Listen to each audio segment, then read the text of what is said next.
El porta-patti ou le Dubai Ghat est l'affaire qui défraie la chronique en ce moment sur tous les médias. Elle expose les hommes toilettes.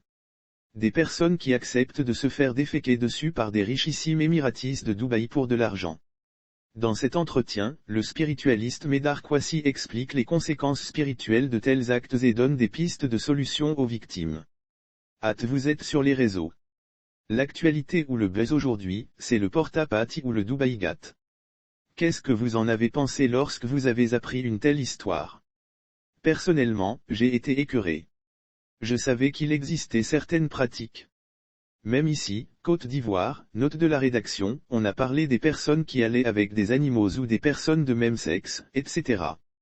Mais pour le porta-patti où on parle de consommation d'excréments humains, j'ai trouvé cela dégradant, dégueulasse, humiliant. Jusqu'à présent, je ne sais comment qualifier cela. Ici, on parlait de pratiques avec les animaux.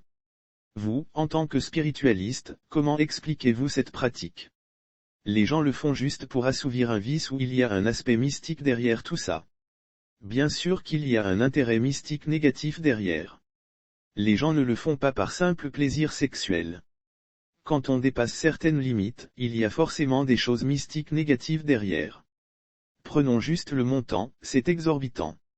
Comment un homme peut-il débourser autant d'argent pour déféquer sur son semblable? Il y a forcément quelque chose derrière.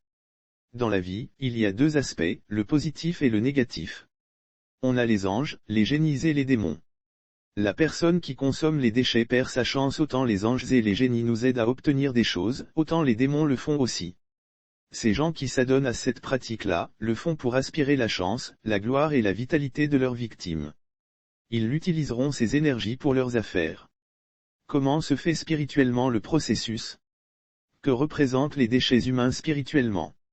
Le processus, c'est que la personne qui consomme les déchets perd sa chance, sa gloire et sa vitalité. C'est elle qui s'amoindrit.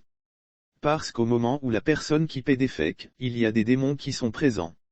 Lire aussi après affaire Dubai porta-patti, Claire Bahri fait de nouvelles révélations sur son passé. Ce sont eux qui récupèrent la chance, la gloire et la vitalité de la victime. Ceux qui ne réussiront pas à se désenvoûter ne vivront pas longtemps. Parce que c'est leur vitalité qui est aspirée pour faire le travail du monsieur. Tout se passe au même moment.